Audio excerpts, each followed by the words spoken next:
Your destination is on the left.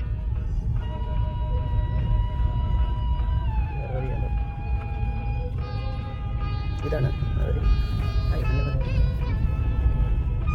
ഇങ്ങനെ തന്നെ കാണിച്ചേ. ഇതിൽ പോയി എവിടെയെങ്കിലും എത്തും. ഇതാക്കെ പാർക്കിംഗ് എഴുതിയിട്ടുണ്ട്. ഇത് പാർക്കിംഗ് എഴുതിയിട്ടുണ്ട്. അതന്നെ ഇവിടെ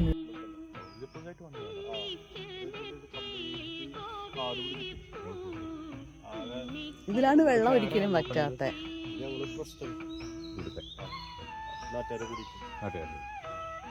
ഗുരുവായൂരായിട്ട് ബന്ധമില്ല.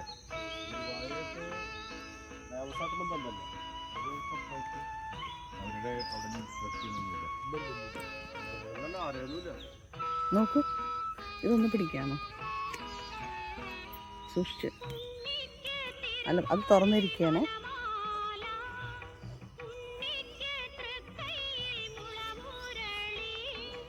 ആൾക്കാർ വരാറുണ്ടോ?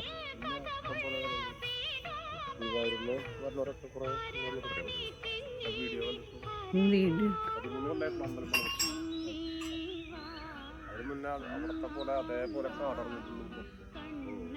ഏതായിരുന്നു ഫസ്റ്റ് ഇനീഷ്യൽ ഉണ്ടായിരുന്ന? ഏത്? ഇത് കൃഷ്ണന്റെ അമ്പലത്തിന്റെ തറ മൊത്തം കാട് പിടിച്ചെടുക്കുന്നു. മൊത്തം കാടാണ്. ഈ വയ്ക്കുന്ന ആരും വരില്ല.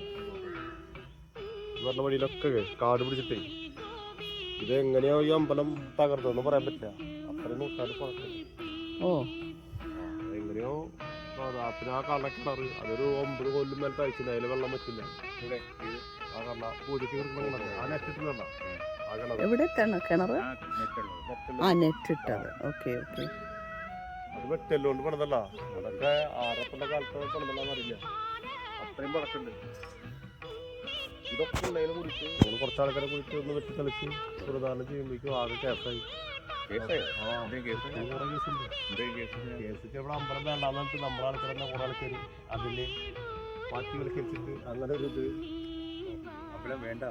അതെന്താ അമ്പലം വേണ്ടെന്ന് പറഞ്ഞ ഇത്ര ഭംഗിയില് അങ്ങനൊരു ഇതിരിക്കണ രാഷ്ട്രീയം വന്ന് കയറിട്ട് അങ്ങനെ കുറച്ച് ആൾക്കാർ അമ്പലങ്ങളിൽ വേണ്ട എന്നിട്ട് അങ്ങനെ തുറക്കും. പിന്നെ ഈ സ്ഥലമൊക്കെ ഓരോരുത്തർ കൈവശപ്പെടുത്തിട്ട് അങ്ങനെ ഇത് നമ്മളിതിൻ്റെ ആധാരങ്ങളൊക്കെ തപ്പി എല്ലാം നോക്കുമ്പോൾ 2 ഏക്കർ 20 സെന്റ് സ്ഥലം ഭഗവതി പേര് ഡയറക്റ്റ് കിടക്കും. അതിൽ 55 സെന്റ് സ്ഥലം മാത്രം നമുക്ക് താലൂക്ക് സർവ്വതൊക്കെ നടന്നു വന്നു. ബാക്കി ആ കാണുന്ന സ്ഥലങ്ങളൊക്കെ കേസുമ്പോൾ ഇത് ഇവിടെ വിളക്ക് വെച്ചിരിക്കണത് വിഷ്ണുവിന്റെ കൃഷ്ണന്റെ. ഇതൊരു കാൽപാദം പോലെ ഉണ്ടല്ലോ. അതെയോ ഭഗവാനെ ഇത് കാൽപാദം. ഭാരതത്തിൽ ഇവിടെ തുള്ളിച്ചാടി കളിക്കുമ്പോ പശുക്കുട്ടികളെ മേയ്ക്കുമ്പോ കാല് പതിഞ്ഞല്ല കയറ് വലിച്ച പാട് എന്നൊക്കെയാണ് അതിന് ഐതിഹ്യമായിട്ട് പറഞ്ഞു. ഐതിഹ്യമായിട്ട് വല്ല എടുത്തുണ്ടോ? എങ്ങനെ ഏതാ കയറ് വലിച്ച പാടേതെന്ന്? ഇത് ഈ ഗ്രൂവ് ഇങ്ങനെ വേറെ എവിടെ ഇങ്ങനെ കാണാനില്ല. ഇവിടെ ഒന്നായിട്ട് പറയുന്നുണ്ട് മാത്രം. കാൽപാദത്തിനാണ്. അതായത് കാലുകളെ മേച്ചടക്കും. ഇതിന് ഐതിഹ്യം എന്ന് പറയാച്ചാലേ ഏത് നൂറ്റാണ്ടിലാണ് ഈ അമ്പലം എന്ന് പറയാൻ പറ്റില്ല. അത്രയും പഴക്കമുണ്ട്.